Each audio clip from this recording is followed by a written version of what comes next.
There is an unreported conflict raging across Latin America.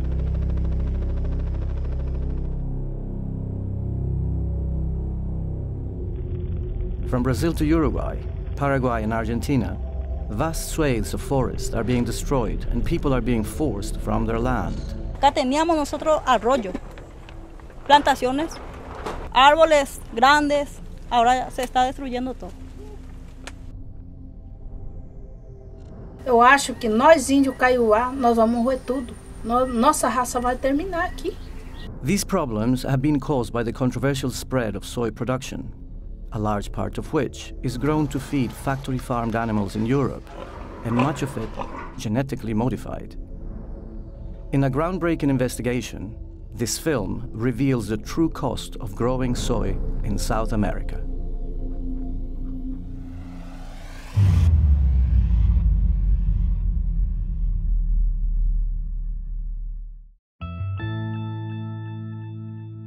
In Paraguay alone, over 2.6 million hectares of land are used to grow soya, and the effect of this on local communities has been devastating.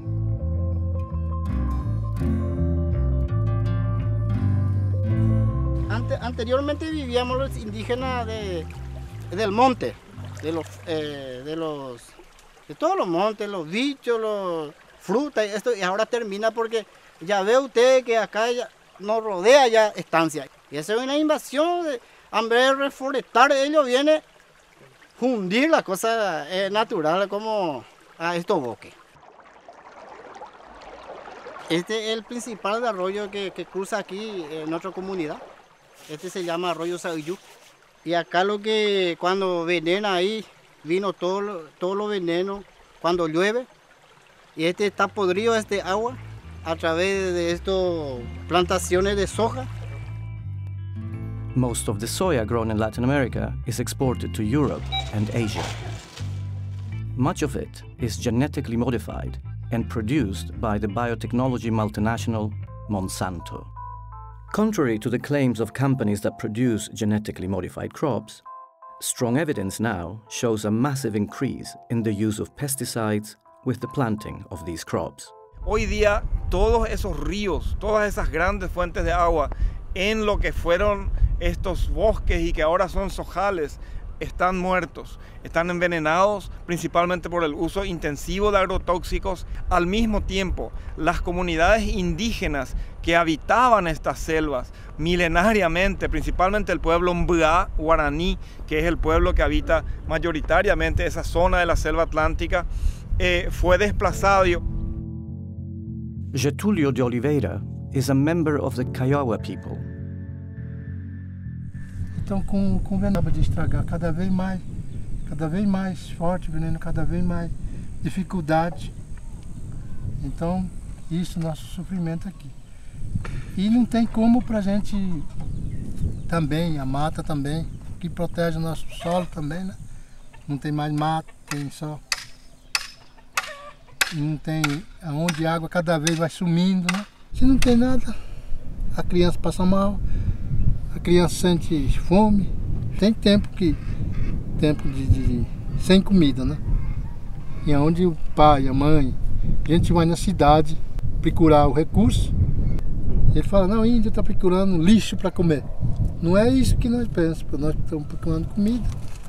E eles falam, aquele que tem, eles falam que nós estamos procurando lixo ainda.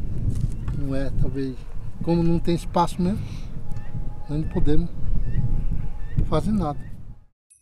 Experts claim that the rapid spread of soya farming has given rise to a new breed of brutal and intimidatory tactics by the soy industry.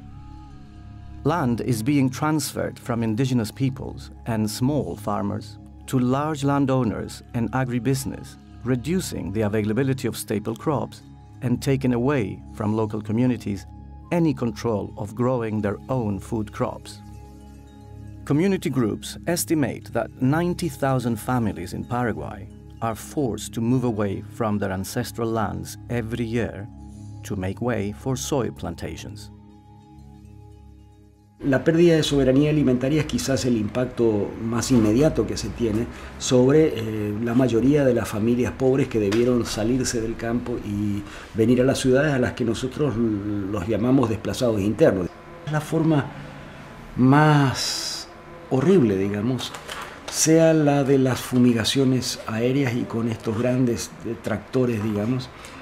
Cuando una comunidad se resiste a vender su tierra, o cuando una familia, peor aún, se resiste a vender su tierra, todos sus alrededores son fumigados, ya sea con el glifosato, el Roundup, o con el paraquat. These chemicals are increasingly being linked to a host of health problems, including skin rashes, diarrhea, vomiting, genetic malformations, loss of sight, and even death. Se estima que son aproximadamente unos 20 millones de litros de agrotóxicos potentes que son arrojados en la región oriental del país cada año, 20 millones de litros, con la consiguiente contaminación de todo lo que encuentre, la muerte de fauna y flora local, nativa, abejas, animales domésticos, cultivos de autoconsumo se ven afectados por el herbicida, y todo esto va atentando contra la posibilidad de arraigo que pueda tener una familia en esas comunidades. Petrona Villas-Boas knows the dangers of living close to soya farms all too well. In 2003, her son, Silvino Talavera, was sprayed with chemicals as he cycled back from the village. Después vino el doctor, 8:30 por ahí, y miraba a Silvino y le dije, señora, ¿qué pasó en su hijo? Su hijo está totalmente envenenado, su hijo totalmente tenía un tóxico altamente peligroso. Ahí yo ya metí mi cabeza y lloraba, desesperada ahí. Y ya no podía caminar más, ¿verdad? Y grande es mi hijo. Y después, ¿qué pasó? Mi hijo está totalmente paralizado ya. Y a las 3 ya Silvino ya murió, ya no podía. The Supreme Court in Paraguay sentenced the two farmers to 2 years in jail for the death of Silvino, but community workers say that they are unlikely to serve their sentence. Almost all of the soya grown in Latin America is controlled by a handful of multinational companies such as Monsanto, Bunge, ADM, and Cargill.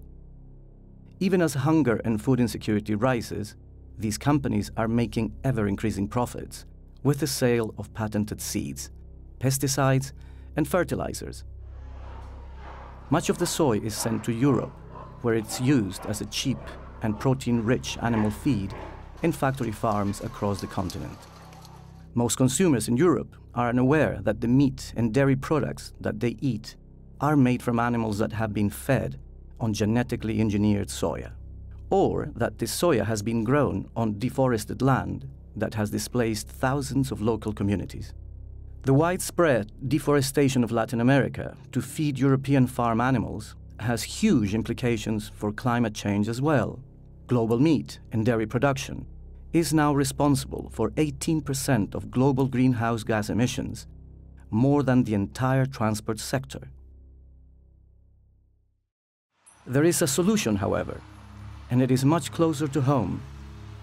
Hani van Beek is a farmer and the chairman of the Dutch Arable Farming Union in the Netherlands. Op dit moment is het zo dat de soja die naar Europa wordt geïmporteerd, die is zo goedkoop dat Europese boeren daar niet tegen kunnen concurreren. Dat komt omdat die productie ten koste gaat van het milieu en van de mensen in Zuid-Amerika. Europe must stop its reliance on damaging soy. It must support farming in South America that produces food for its own people rather than for animals in Europe. European producers should also be encouraged to farm in a way that does not damage the environment and communities overseas. Als alternatief voor soja in veevoer zouden we in Europa heel goed erwten, veldbonen, granen, lupine kunnen telen, ook grasklaver. Better food in farming is possible, but we need urgent political action to change the current system. At the moment, Factory farming of meat and dairy in Europe is not benefiting people or the environment. We need to stop factory farming our meat and dairy and use homegrown feeds and more extensive farming. The only way that this can be done is to completely overhaul the way the government supports agriculture in Europe, to shift subsidies away from factory farming and towards better quality farming.